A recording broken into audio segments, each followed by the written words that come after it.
Hello, my name is Harriton Watco. Welcome to the program. With us, we have the former security advisor. We have Roy Logones. Ladies and gentlemen, I know it's on CNN, you always watch it, and even on ANC, it comes on this short vignette that comes out with President Obama in front of Congress of the United States saying, America is the strongest country in the world, militarily, economically, commercially. It has the biggest market. It has the strongest military. It spends the most on the military budget, which alone, if I'm not mistaken, is 50% of the rest of the world put together. America's on the other side, just on America alone. What will happen with this red line that we're talking about should it be overstepped by China? Mr. Goles, anong magandang gawin niya? How should we understand that? Should we get nervous? Ang Amerikano narito. We read in the newspapers, that there is an alliance within Japan, who's very close to America now. Funny as it is because of the World War II. And then we have Australia, even Europe, the European countries already aligning with the alliance, which is on our side supposed to be. But I'm not sure we know where we are now because commercially, we want more out of an alliance. We want to build trains. We want them to give us money. But it seems that their military alliances are now lopsided na ata. Hindi ba alam ng China na pag sila gumera sa Amerika, baka isang araw lang napulbos na sila? Hindi kaya? Well, ganito yan, no? Sabi nila, the Philippines cannot afford to go into war. That's true. However, the powers are going to make decisions with or without the Philippines because it is their national interest that will be at stake. With or without us, With or without us. Because it just so happens that we are a captive of our geography. You know, it just so happens that we are on the east flank of the South China Sea, which is very important strategically to the powers in the area, China, Japan, the US, and of course India and Australia. Kasi napapaligiran ng South China Sea, no? So tayo nagkataon nandyan lang. That is both a blessing and a curse because pag nagkaroon ng gulo, andun tayo. Collateral damage tayo. Andun tayo, no? So let us banish the thought na they're going to take action because of us. No. Because of us or in spite of us. I think it's the latter. Anyway, ganito. You're talking of the forces, no? What I worry about is we're talking of a confluence, a convergence of big forces in the area. Of course, there's China, considered the third largest power in the world. The U.S., which is the biggest power in the world. In terms of budget, China's budget for defense is about 130 billion and increasing at about 9, maybe 10% per annum. The U.S. is very far away, more than 700 billion, and you can imagine over the years what they have accumulated, no? The military assets that they've accumulated all over the world. And in the Pacific Command, which is based in Pearl Harbor, is the biggest military command, the most powerful military command in the world. In the world, because of their powers. They can mobilize at least 2 aircraft carrier task forces, maybe 3. Pwede pang magdagdag if necessary. Well, they have 50 aircraft carriers, to my knowledge. 12. 12 lang ba Amerika? Nabasa ko 50. 12 lang. At decommissioning 11 iba. ang operational talaga, but there are aircraft carriers that are now under construction. Big ones. The Ford, President Ford class aircraft carriers that may be about 20-30% bigger than their existing Ronald Reagan aircraft carriers. Grabe, ang lalaki yan. Plus, meron silang isang high-tech destroyer that is already about to be commissioned, the Zumwalt, which is quite a game changer also. And they're expecting that it's going to be deployed in the Pacific area. Tapos, andyan pa ang Japan. Japan increased their military budget, defense budget, significantly this year, naging 42 billion. And next year, it's going to be about $51 billion. Pataas, And a lot of that will be for assets that are very important in the East China Sea area. because China and Japan are confronting each other in the East China Sea. Yung Diyan banda Senkaku sa may Islands. Senkaku, no? So they'll be buying more than 40 F-35 fighter planes, state of the art from the U.S. India is there also. They're constructing now one aircraft carrier, several stealth frigates, and they have two operational aircraft carriers in the Indian Ocean. Australia is there also, and they have ordered from France about $50 billion Australian dollars worth of submarines from France. That's about $36 billion. So that's a lot of firepower. Firepower, right there, investment. And Vietnam, they bought about $3.8 billion worth of Kilo-class submarines from Russia. And I think about 4 have been delivered already. 6 yung nasa kontrata nila. And that fleet of 6 Kilo-class submarines can wreak havoc on the PLA Navy. Kasi siyempre, high-tech din ito, no? So yun ang mga big players. Indonesia is there. They're protecting the Natuna Sea. They're a little south of the possible point of conflict, but they can also participate. Lumalaban na sila sa China, di ba? Every time yung Natuna, sa Natuna. pag pumapasok ang mga fishermen Yung doon. Natuna medyo malayo sa China. So the Indonesians have the advantage of proximity there. And distance is something that China will have to deal with. Unlike in the case of yung sa Calayan Island Group, malapit na sa kanila yan. Yung Scarborough, medyo malapit na. So, Mas lalo na kung militarized na. Yun ang sitwasyon ngayon. Pero, no? hindi Now, kaya- we don't know, ang ano dito is nobody can predict what the US will do, what Japan will do. And if indeed, if they see that there's a red line and they take action, whatever, we also don't know how the China will respond. Are they going to confront the forces of the U.S. militarily, or are they going to withdraw? We don't know. But isn't conflict the study of certain assumptions that are put together? Like in yeah. your case, Yeah. when you present a case to the president or to our government, you don't just say what you think, what you feel, what you reckon. No, based on certain facts, which is what you've just pointed out. Does not China realize na they're the underdog here? I mean, This is an area of probability and statistics. Alam mo parang ganon, di ba? Pag merong mga war gaming, you deal with statistics and probability. You say, what is the probability that if we do this, China will do this? You say, oh, maybe 50%. No? So you do a gaming, a war gaming exercise doing that. So you also look at the capability of China. China is boasting of their Dongfeng DF-21D hypersonic missiles that can hit an aircraft carrier from about 1,500 kilometers away. They're talking of a Dongfeng 26 that supposedly can hit an aircraft carrier from 2,500 kilometers away. Malapit na sa Guam yan. Now, that is the boast. No? We don't know whether that is going to be realizable in an actual conflict situation. But, if you're prudent, you make an assumption that maybe they can do it.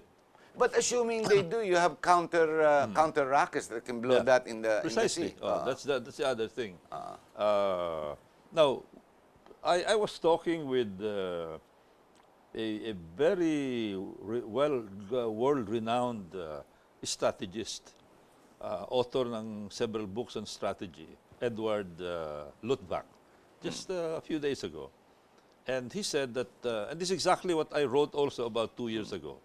I said, because of China's aggressiveness in terms of positioning themselves, aggressiveness in terms of developing a much bigger war machine, they have triggered also counteraction by the other powers. They have triggered an emerging coalition. There's already a treaty alliance between Japan and the U.S. These are two very powerful countries militarily and economically. India feels threatened also. Australia feels So, sumali na rin, no, So, sa pag ally. sumali sila, Even Great Britain, the UK, Great Britain, France, and yes. France has territories in the Pacific area. So they feel that their economy can be threatened if Correct. China will take a very drastic action and control the South China Sea and blockade the commerce there, about $5 trillion worth of correct. commerce that will affect Yes. everybody economically, very crucial. It will affect South Korea, Lahat. Japan, Australia, everybody. Oh, lahat tama. So it can be a casus belli to a lot of people. But, hindi ba alam ng China yan na kayang-kaya sila tapakan ng mundo pag magkamali sila? I mean, is Xi Jinping not that knowledgeable enough? Are his generals so poor? I realize the people in China, because of the authoritarianism that they have, the communist state that controls everything, that there is not enough education and knowledge of world issues and current events. Hindi alam ng mga Chino yan eh. Yung mainlanders, hindi talaga nila alam. But, tingin ko naman, si Xi Jinping is educated enough, together with his generals, to know that you don't go up to the village bully and challenge him to a fight. Well, I mean, what they're doing is they're inching their way little by little. Yung tawag noong una, no, 1995, they call it creeping invasion. creeping invasion. What they're doing is parang it's like boiling a frog. Di ba, sabi nga nila, when you boil a frog, boil it slowly, the frog doesn't even know that he's Pinapatay being na siya. boiled. So, I didn't know that. hindi siya lumulundag. Hindi siya lumulundag. pag may init na masyado. Yan ang parating, hindi. Yan ang parating ginagamit na example of how to achieve something slowly. Dahan-dahan. Dandahan. And if you want to boil a frog, boil it slowly until it gets boiled. Yeah, And it dies. yes, It will yes, not yes. even jump Anymore. out of the pot. Kasi hindi niya nararamdaman eh. And that's exactly what China is doing. Like, for example, this reclamation. A lot of people before said, hindi gagawin ng China yan because masyadong provocative. But they did it. Yeah, now they have a fait accompli. They're not going to militarize that. Well, hindi pa. But those runways are already militarizable already.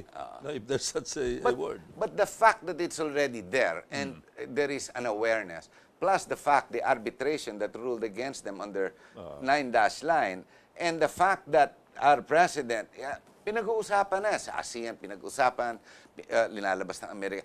Alam na ng buong mundo eh. Hindi na creeping eh. Obvious na, alam na namin. Saka lahat kami nakatingin na dyan. Yeah. Are they so stupid to actually step on that red line? Well, it's hard to make a decision there, Harry. No? Kasi, the China has thousands of years of experience in statecraft. They faced adversities in the past. Well, they've been invaded left and right. They've been invaded.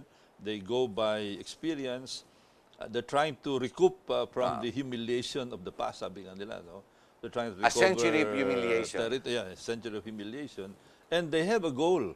Ang goal nila is 100 years from the time that the Communist Party took over, that was in 1949, that they're going to become the hegemon of the world. So 2049 ang target nila. Not And too far. there's a book there, 100-Year March, no, by Pillsbury. 2049 is their target. So, but given that, some people are saying also, well, maybe because that is their long-term target, they would not want to do anything that might prevent them from achieving the target by doing something too drastic, too early. So, Dandahan talaga. Dandahan sila. Pag medyo magkagulo, step back one, and then when things quiet down, Those then, 2 steps. 2 steps forward na naman. So they do it carefully. And then it is to a point that the other parties will not have a reason to take action because it's just a small action. So, Walang gera, in other words. walang hindi gigirahin dahil maliit na naman yan eh. But when you accumulate inches, it can become a mile pretty soon. But if you jump 1 mile, then it can provoke tough action. But inch by inch, hindi masyado. It's the assumption that it is to America's interest that the conflict be done now because overnight China will crumble, obviously with American military and power.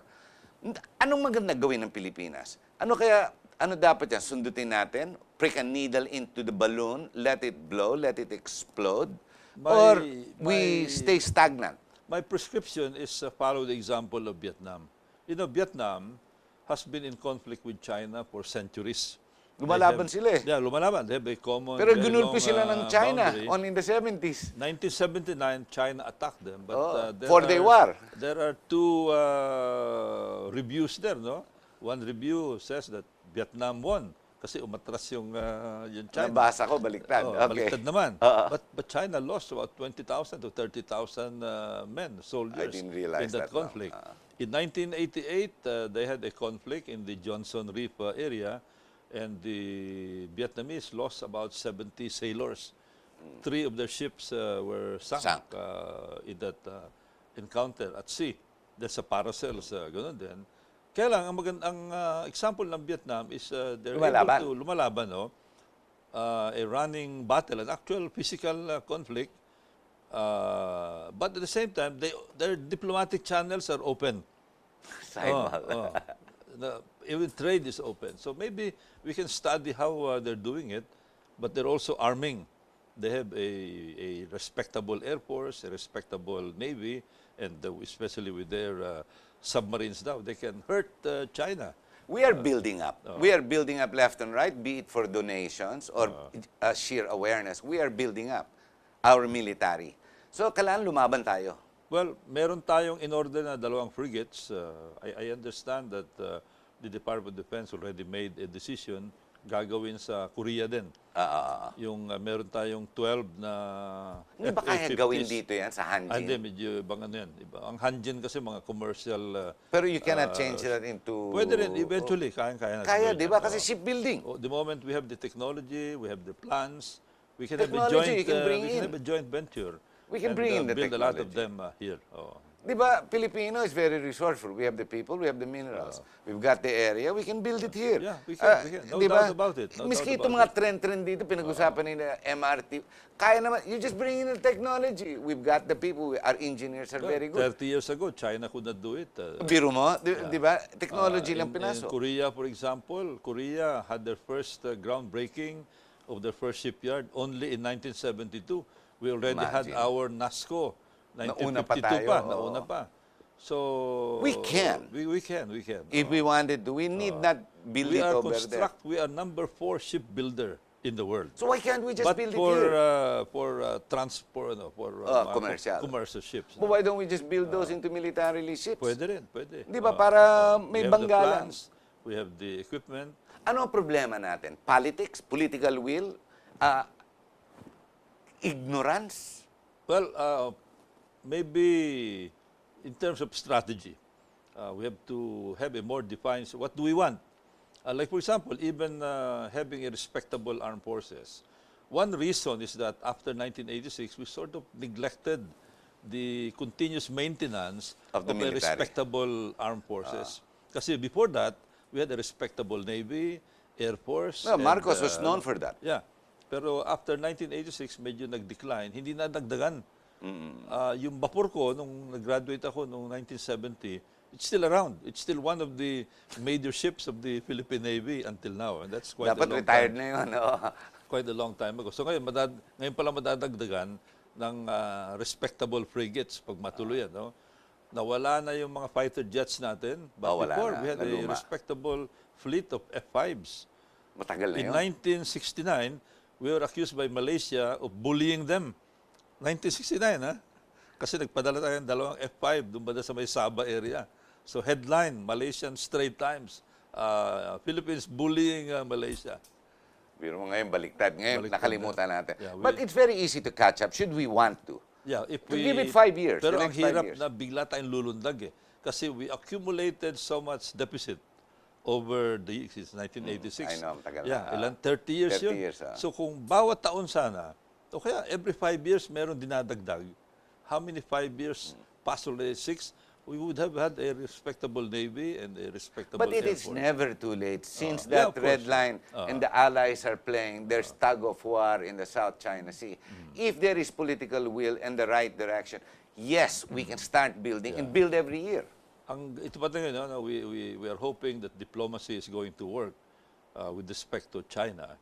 But I think pagdating sa Scarborough Shoal, without the Ayaw. intervention of bigger powers, they're not going to budge. They're not budging they're now. not respecting The international- decision of the tribunal. In fact, sabi nila, okay, let's talk, but We will not take that. you will have to accept that we have sovereignty. You know, if that is their There's no precondition talking.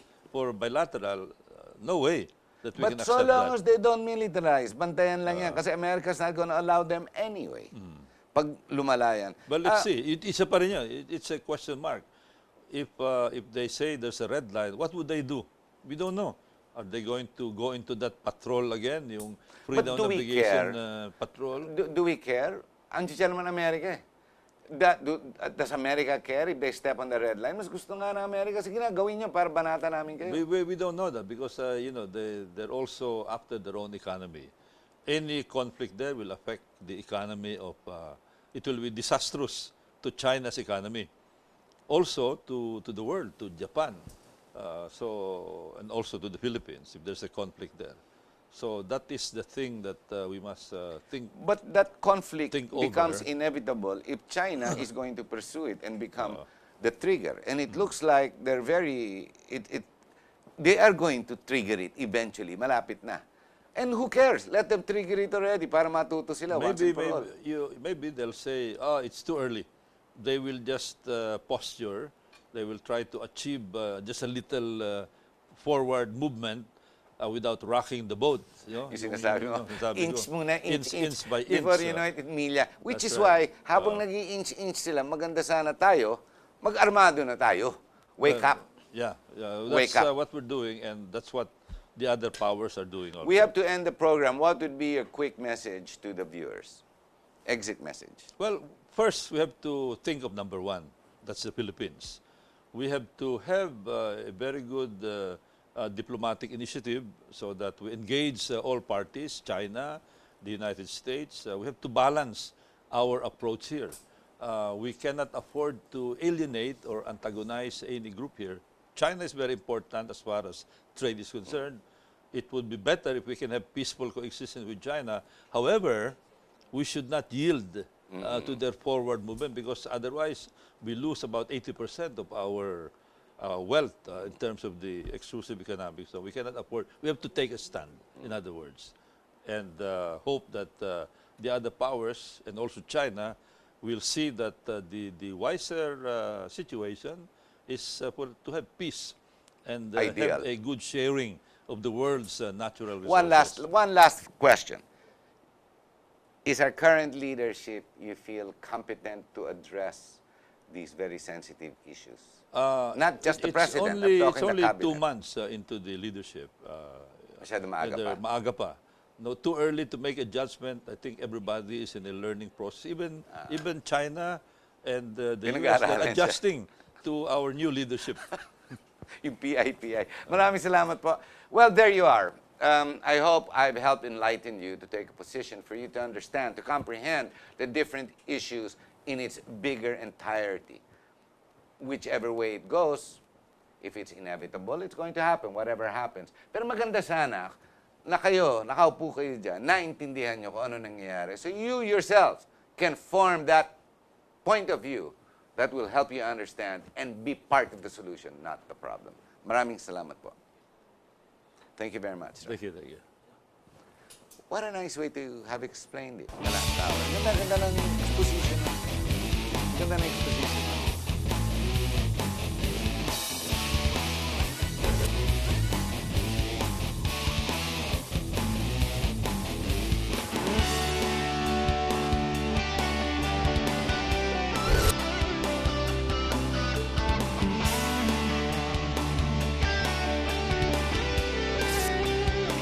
You are what you watch.